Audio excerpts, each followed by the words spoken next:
이제 오늘 예배에 함께하는 우리 성도님들을 우리 한 사람 한 사람 축복합니다. 제가 축복할 때에 여러분 믿음을 가지고 아멘으로 응답하시길 바랍니다. 평안하십시오. 성령 충만하십시오.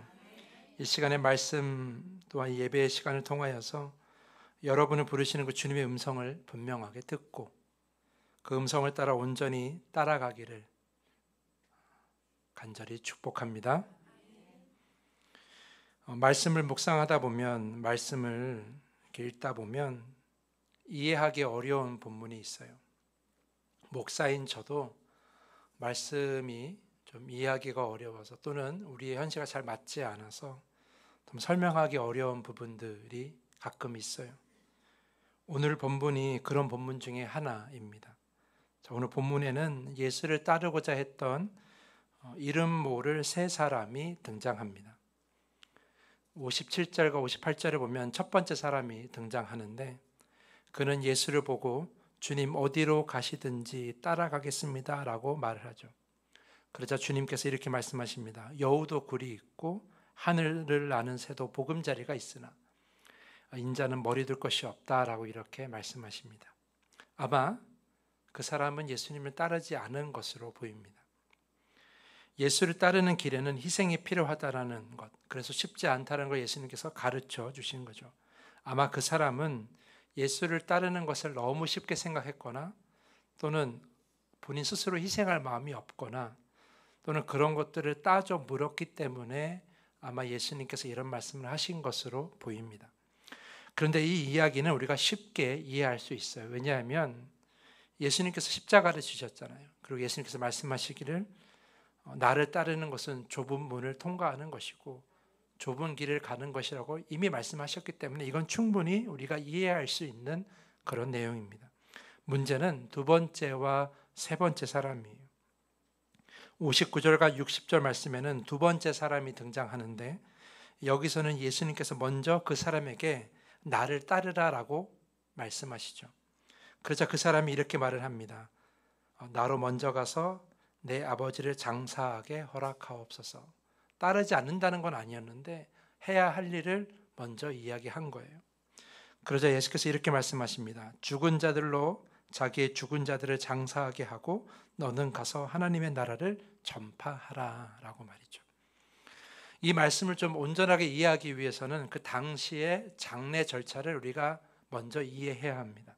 그때는 장례가 두 단계로 이루어졌어요. 두 가지 절차. 첫 번째는 시신을 굴에 매장하는 것이 첫 번째 단계였어요. 그것이 처음이고 두 번째 단계는 그렇게 매장하고 나서 1년 후에 그 굴을 열어서 그 뼈를 수습해서 조상들의 뼈와 함께 놔두는 그런 두 번째 장례를 치르는 것이었어요.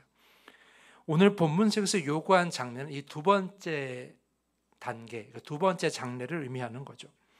장례 일정이 예정된 것도 그렇고 그리고 예수님께서 말씀하시기를 죽은 자들을 장사하게 하고라고 말씀하신 것도 그렇고 다 이 두 번째 장례를 의미하는 것입니다. 하지만 그 두 번째 장례라고 하더라도 이 말씀을 우리가 받아들이기는 좀 어려워요. 아버지에 대한 장례는 자녀로서는 반드시 해야 할 의무이기 때문이죠. 특히 우리나라는 효를 강조하는 그런 문화를 가지고 있습니다. 그래서 이런 일에 소홀히 하는 것을 두고 자녀의 도리를 다하지 않는 것으로 우리는 여깁니다. 그래서 장례를 치르지 말고 나를 따르라는 이 예수님의 말씀을 우리가 온전히 받아들이기가 어려운 거예요. 자, 61절과 62절에는 세 번째 사람이 등장하는데 이번에는 그 사람이 먼저 예수를 따르겠다고 이야기를 합니다. 그런데 한 가지 부탁을 하죠. 나로 먼저 내 가족을 작별하게 하소서. 이 부탁이 예수님은 뭐라고 말씀하십니까? 손에 쟁기를 잡고 뒤를 돌아보는 자는 하나님의 나라에 합당하지 아니하니라 이렇게 말씀하세요. 그냥 한 번만 들어도 부정적으로 말씀하시는구나 그렇게 알게 되죠. 이것도 우리가 이해하기가 어려운 거예요. 가족과 작별 인사하는 것이 뭐가 그렇게 오래 걸리는 일이라고. 가족을 사랑하는 것도 하나님의 분명한 가르침인데 왜 이것을 하지 못하게 하는가? 충분히 허락할 수 있는데 왜 그것을 부정적으로 이야기하시는가? 우리가 이해하기가 어려운 거죠. 아버지의 장례를 치르지 말고 나를 따르라는 그 예수님의 말씀과 가족들과 작별 인사에 대해서 부정적으로 말씀하시는 예수님의 모습을 볼 때 우리는 주님께서 가족보다 자기 자신을 따르는 것을 더 소중하게 말씀하시는구나, 그렇게 이해하기가 쉽다라는 거죠. 그래서 오늘 본문이 이해가 어렵고 설명도 쉽지가 않아요. 그래서 오늘 본문을 가지고 설교하는 목사님들도 사실 많지 않나요. 근데 제가 오늘 그 어려운 길을 가고 있는 거죠. 그런데 여러분, 이 본문을 깊이 묵상해 보면 지금까지 우리는 이 본문의 핵심을 놓치고 있었다라는 걸 우리가 알 수 있어요. 그러니까 아버지의 장례를 치르지 말라, 가족과 인사를 나누지 말라, 우리는 이것에 더 매여 있어서 이것만 바라보면서 이것이 본문의 핵심이 아닌데 마치 이것이 본문의 핵심인 것처럼 오해했었다라는 거예요. 사실 이 이야기는 예수를 따르는 일과 나머지 일을 비교하면서 무엇이 더 소중한가, 무엇이 더 중요한가를 따지는 본문이 아니에요. 예수를 따르는 일이 그 어떤 일보다 무조건 최우선이 되어야 된다는 그런 가르침을 주는 것도 아니라는 거예요. 이것은 장례를 치르지 말라, 가족과 인사를 나누지 말라는 그 예수님의 그 말씀에만 우리가 너무 집중한 나머지 오해하는 그런 부분이에요. 우리가 이 말씀에 주목해야 될 것은 지금 나에게 중요한 일이 무엇인가, 나에게 우선적인 일이 무엇인가를 아는 것이 아니라 먼저 우리가 알아야 될 것은, 이 말씀을 온전히 이해하기 위해서는 지금 우리가 어떠한 때를 살고 있는지를 알아야 되는 거예요. 다시 말해 오늘 본문은 시간과 때에 관한 이야기라는 거예요. 생소하시죠? 이런 이야기. 근데 사실 오늘은 그런 이야기예요. 시간과 때에 관한 이야기. 그 힌트가 어디 있느냐? 누가복음 9장 51절. 그러니까 오늘 읽은 본문의 조금 앞부분에 보면 누가복음 9장 51절에 그 힌트가 있어요. 한번 찾아볼까요, 여러분? 성경 다 펴져 있으시죠? 누가복음 9장 51절 우리 함께 읽어보겠습니다. 시작. 예수께서 승천하실 기약이 차감해 예루살렘을 향하여 올라가기로 굳게 결심하시고. 사랑하는 성도 여러분, 누가복음은 그러니까 총 24장, 24장으로 구성된 누가복음은 이 9장 51절을 기준으로 전반부와 후반부로 나눠지게 돼요. 전반부는 예수의 탄생, 예수의 사역 준비, 그리고 예수의 고향인 그 갈릴리를 중심으로 이루어진 사역이 기록되어 있어요. 그게 전반부의 내용이고요. 이제 9장 51절을 지나서 후반부의 내용은 예루살렘을 향한 여정, 그리고 예루살렘에서의 사역, 그리고 예수님의 죽으심과 부활이 기록되어 있어요. 여러분, 예수께 예루살렘은 어떤 의미입니까? 그곳은 바로 주님께서 고난을 당하시고 십자가를 지시고 우리가 하나님께 나아갈 수 있는 그 구원의 길을 여는 곳이 바로 예루살렘입니다. 그곳에서 십자가를 지고 고난을 당하시고 죽으시고 부활하시면서, 그러면서 우리를 향한 구원의 길을 열어주신 거예요. 그러므로 예루살렘에 올라가길 결심하셨다는 이 9장 51절은 어떤 의미를 가지고 있냐면 구원의 때가 임박했다라는 거예요. 그러니까 구원의 때가 가까이 왔다라는 의미인 거죠. 9장 51절을 다시 보면 승천하실 기약이 차고 있다, 세 번역으로는 하늘에 올라가실 날이 다 되었다라고 기록하고 있는데요. 이것을 헬라어 원문으로 보면 그의 승천의 날이 찼다라고 이렇게 번역해야 돼요.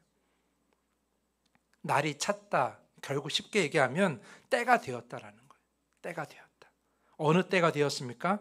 본문 속의 승천이 예수 그리스도의 죽음과 부활을 의미할 수도 있고, 또는 사도행전의 1장에 나와 있는 그 승천을 의미할 수 있어요.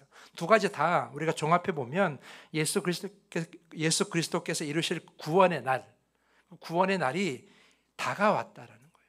그것이 임박했다, 그것이 때가 찼다, 날이 찼다라는 의미를 가르치고 있는 것이죠. 그래서 오늘 본문은 그 구원의 때가 다가온다라는 관점에서 이해해야 하는 거예요. 단지 제자들을 부르시는 그런 장면이 아니라 구원의 때가 임박한 그때에 제자들을 부르셨다라고 이해해야 한다는 거예요.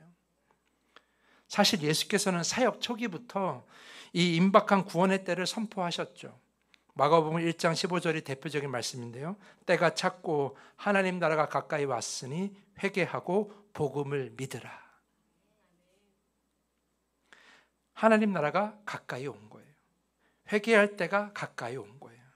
복음을 믿고 따라할 때가 가까이 온 거예요. 그렇다면 예수를 따르겠다고 결심한 제자들은 어떻게 해야 합니까? 그날이 가까이 왔으니까 지체할 수가 없는 거죠.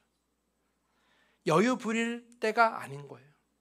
더 늦기 전에 어떻게 해야 돼요? 예수를 믿고 그 구원의 자리에 가야 되는 거죠. 더 늦기 전에. 지금 예수님은 어딜 향해 가고 계세요? 예루살렘을 향해 가고 계세요. 지금 따라가지 않으면 영영 따르지 못할 수도 있어요. 예수님은 계속 가고 계시기 때문이에요.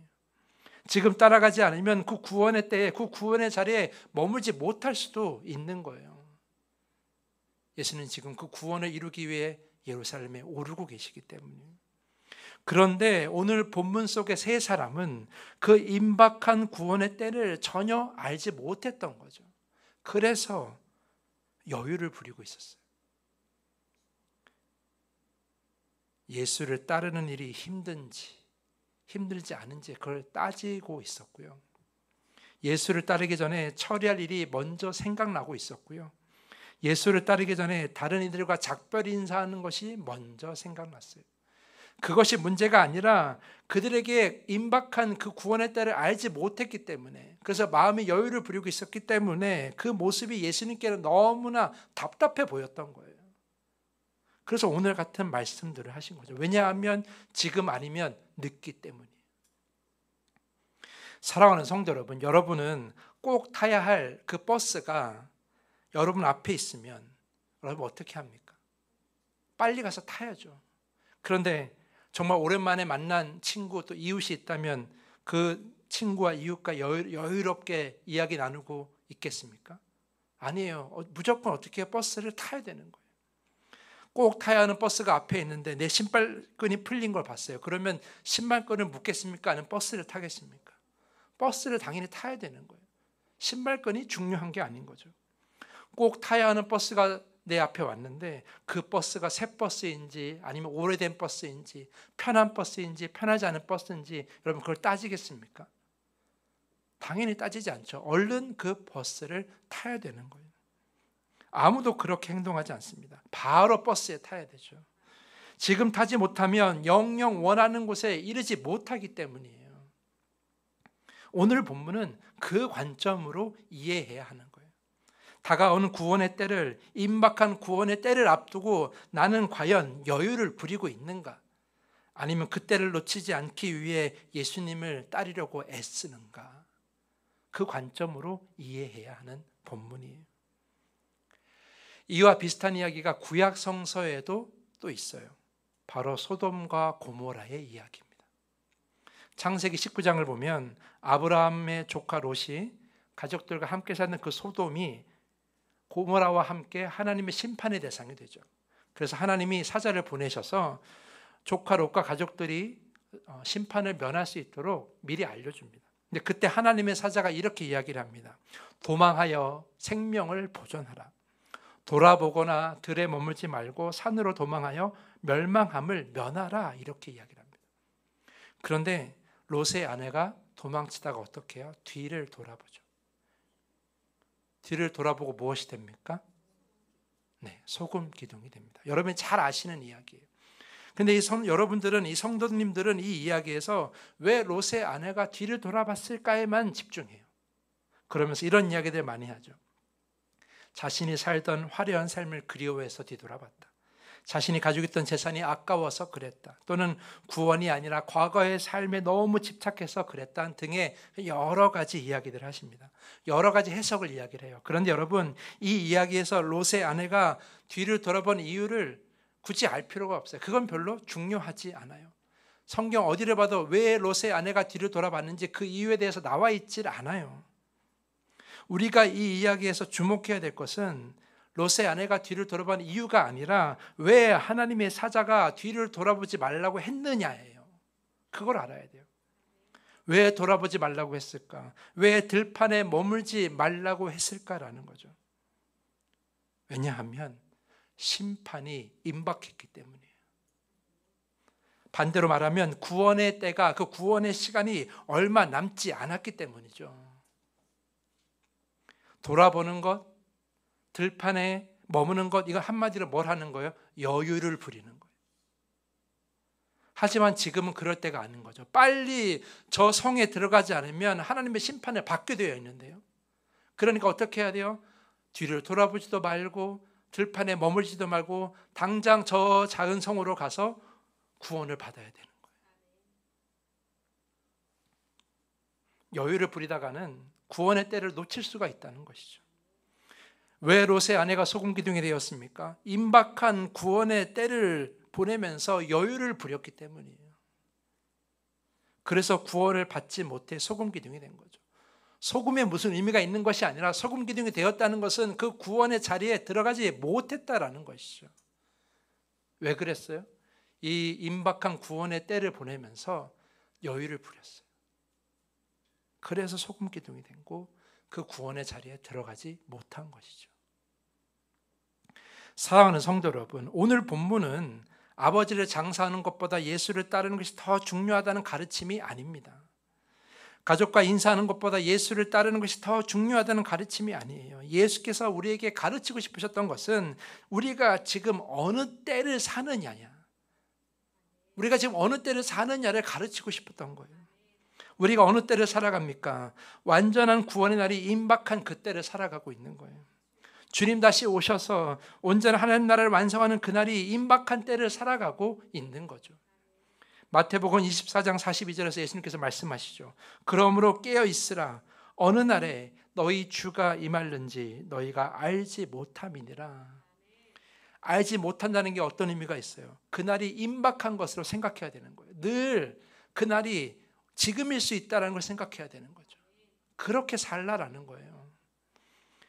내일 오셔서, 아니 지금 당장 오셔서 하나님 나라를 이루시고 그 하나님 나라의 백성으로 자격 있는 자와 없는 자를 구별하실 때 나는 어느 쪽에 서게 될 것인가? 여러분이 한번 생각해 보셔야 돼요.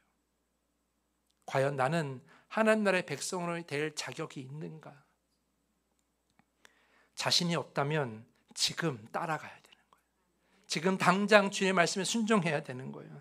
예수를 따라갈 의지가 충만해야 하는 거죠. 다른 일, 다른 계획, 다른 욕심, 다른 감정 때문에 예수님을 따르는 일에, 예수님의 말씀에 순종하는 일을 미뤄서는 안 된다라는 거예요. 지금 우리는 임박한 구원의 때를 살고 있기 때문입니다. 그래서 예수님을 따라갈 의지가 충만해야 돼요. 오늘 본문 속의 세 사람은 예수를 따라간다는 생각은 다 했지만 그 의지는 부족했어요. 그래서 다른 생각들을 더 먼저 한 거예요. 오늘 본문은 그 관점으로 이해해야 되는 거예요. 여러분 한번 생각해 봅시다. 그렇다면 여러분들은 어떻습니까? 여러분들은 예수 그리스도의 삶을, 예수 그리스도의 가르침을 따라갈 의지가 충만합니까?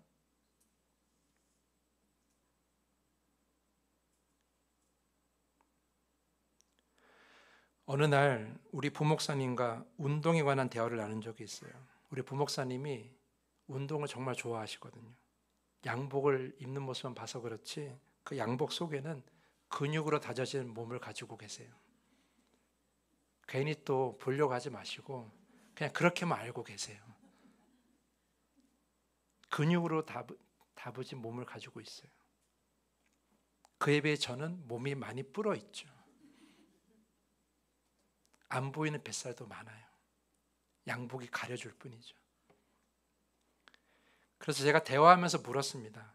목사님, 이 뱃살을 좀 빼려면 내가 무슨 운동을 해야 할까? 그러자 부목사님이 저에게 단호하게 이렇게 이야기하더라고요. 목사님, 어떤 운동을 할지를 결정하는 것보다 지금 당장 필요한 것은 운동에 대한 의지입니다. 이렇게 팩폭을 날리시더라고요. 맞습니다. 어떤 운동을 할지 다 알고 결정해도 운동할 의지가 없으면 아무런 소용이 없습니다. 우리의 믿음, 우리의 삶, 온전한 구원도 마찬가지입니다. 우린 다 알고 있습니다. 어떻게 살아야 온전한 성도가 될 수 있을지 예배와 기도, 성경을 묵상하며 오랜 생활 신앙생활하면서 다 알고 있습니다. 하나님께서 내 삶의 어떠한 모습을 가장 싫어하실지 이미 다 우린 알고 있어요. 하나님께서 내 삶이 어떻게 변화되길 원하시는지 우린 다 알고 있어요. 하나님께서 내 삶에 무엇을 더 더하길 원하시는지, 무엇을 더 열심히 하길 원하시는지 우린 다 이미 알고 있어요. 하나님께서 우리의 삶이 어떻게 변화되길 바라시는지, 무엇을 회개하길 원하시는지 우린 다 이미 알고 있어요. 하나님께서 우리가 어떻게 신앙생활을 해야 하는지를 다 이미 우리에게 말씀해 주셨어요. 완전히는 아니어도, 다 알 수는 없어도 조금씩은 다 알고 있어요. 내 안에 부족한 게 무엇인지, 내가 어떻게 달라져야 되는지, 내가 어떠한 습관을 버려야 되는지 다 알고 있어요. 그런데 다 알아도 순종하지 못하고 있는 것이죠. 실천하지 못하고 있는 거예요. 왜냐하면 의지가 없기 때문이에요. 순종할 의지, 변화될 의지, 회개할 의지, 예수를 따를 의지가 우리는 하나도 없어요. 왜 의지가 없는지 아십니까? 마음에 여유가 있어서 그래요. 지금의 구원이 임박한 때라는 걸 생각하지 못하고 마음의 여유를 부려서 그래요. 지금 말씀에 순종하지 않아도 괜찮아. 조금 더 있다가 내 삶이 좀 여유로워질 때, 내 삶이 좀 평안해질 때, 내 마음이 평안할 때 그때 순종하면 돼. 이렇게 여유를 부리고 있어요. 지금 내 삶이 변하지 않아도 괜찮아. 아직 살아갈 날이 엄청 많이 남았는데 나중에 조금씩 변하면 돼. 이렇게 여유를 부리고 있어요. 지금 아침 기도에 드리지 않아도 괜찮아. 금요 매듭 기도에 안 드려도 괜찮아. 매일매일 말씀 묵상 안 해도 괜찮아. 그건 오래 믿는 성도들이 하는 거지 나는 아직 안 해도 괜찮아. 이렇게 여유를 부리고 있어요. 지금 교회 열심히 헌신하지 않아도 괜찮아. 지금 내 삶이 너무 바빠. 내 회사도 바쁘고 사업도 바쁘고 가정의 일도 바빠. 하고 싶은 거 너무 많아. 좀 더 하고 싶은 대로 살다가 나중에 헌신해도 돼. 이렇게 여유 부리고 있어요. 지금은 회개하지 않아도 괜찮아. 다 나처럼 다 죄짓고 살고 있는 걸, 저 세상 속에는 다 죄짓고 살아가는 사람이 너무나 많은 걸, 다 괜찮게 살아가는 걸 나중에 회개해도 돼. 이렇게 여유를 부리고 있어요. 그렇게 여유를 부리는 것은 우리에게 아직 시간이 많다라고 생각하기 때문이죠. 아직 구원의 때가, 그 완전한 구원의 때가 아직 멀었다고 생각하는 거예요. 하지만 여러분, 제가 진심으로 여러분들에게 말씀드립니다. 결코 여유 부릴 때가 아닙니다. 말씀에 기록된 대로 하나님의 나라는 이미 임했고 그 완전 하나님 나라가 이미 우리에게 임하고 있어요. 하나님의 나라는 예수 그리스도의 다시 오심으로 완벽하게 이제 세워질 텐데 그날이 되면 말씀에 기록된 대로 온전히 구원받을 자와 그렇지 않은 자로 구별될 거예요. 양과 염소로 구별될 거예요. 만약 지금이라도 주님 다시 오신다면 여러분은 양이겠습니까? 염소겠습니까? 그 질문에 자신 있게 대답하지 못한다면 지금 당장 내가 온전한 성도가 되는 길을 선택하셔야 되는 거예요. 지금 당장 예수님의 가르침을 따르는 삶, 예수님의 삶을 따르는 삶을 지금 당장 선택해야 되는 거예요. 예수님께서 바라시는 모습을 지금 당장 살아내셔야 하는 거죠. 시간이 얼마 없습니다. 여유 부릴 수가 없습니다. 잘못하다간 소금 기둥이 되어서 그 구원의 자리에 들어가지 못할 수도 있습니다. 지금 내게 시간이 있을 때, 지금 내게 시간이 있을 때 한 번의 예배라도 더 드려야 되고 한 절의 말씀이라도 더 묵상해야 되고 한 말씀이라도 제대로 순종해야 하는 거예요.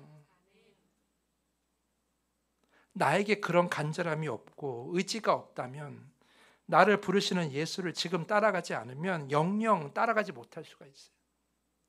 주님이 초청하신 그 구원의 자리에 이르지 못할 수도 있다니까요. 주님 다시 오시는 그날에 주님 내가 이러이러한 이유 때문에 그렇게 살지 못했어요 라고 핑계만 대시겠습니까? 지금 내가 스스로 핑계를 만드는 것처럼 주님 앞에 그 핑계를 말씀하시겠습니까? 그 핑계가 주님께 통하겠습니까? 절대 통하지 않아요. 그러니 지금부터 예수를 따라갈 의지를 가지셔야 합니다.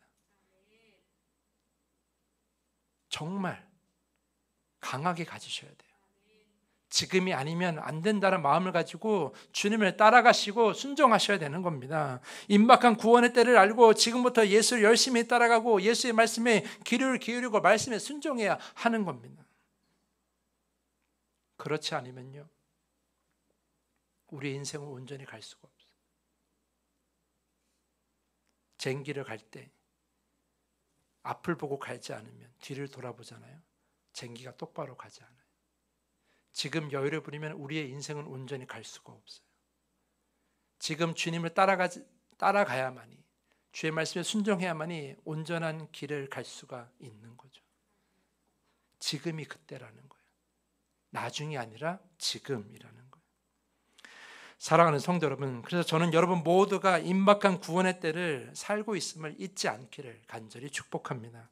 이걸 알고 있는 것이 매우 중요해요. 여유를 부리면 이미 늦어요.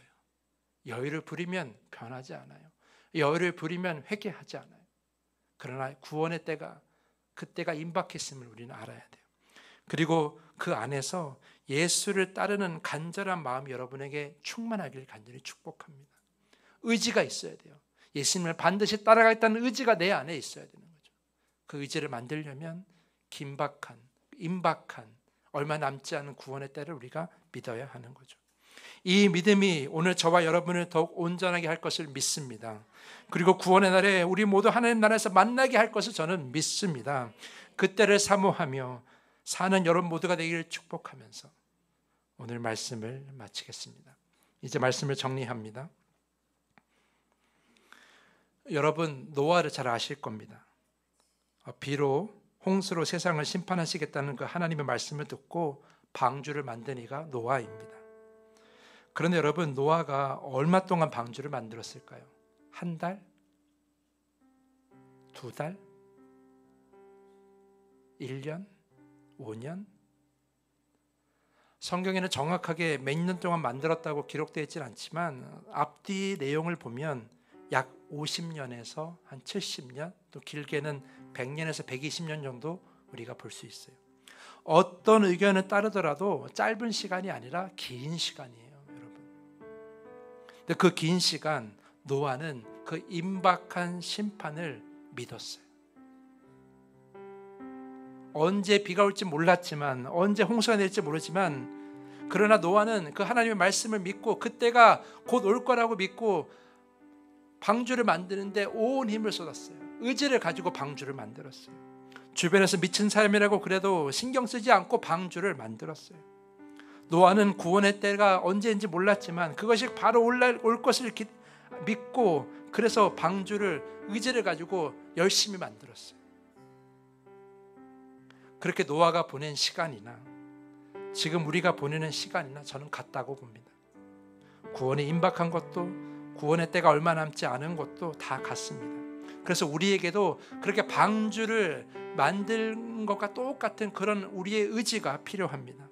세상의 시선과 방식을 의식하지 말고 말씀에 순종하고 온전한 믿음을 따라 그 말씀을 따라 사는 그런 의지가 우리에게 필요하다라는 거예요. 노아가 방주를 만드는 것처럼 우리의 온전한 믿음과 삶을 만드는데 그런 의지가 필요하다라니까요.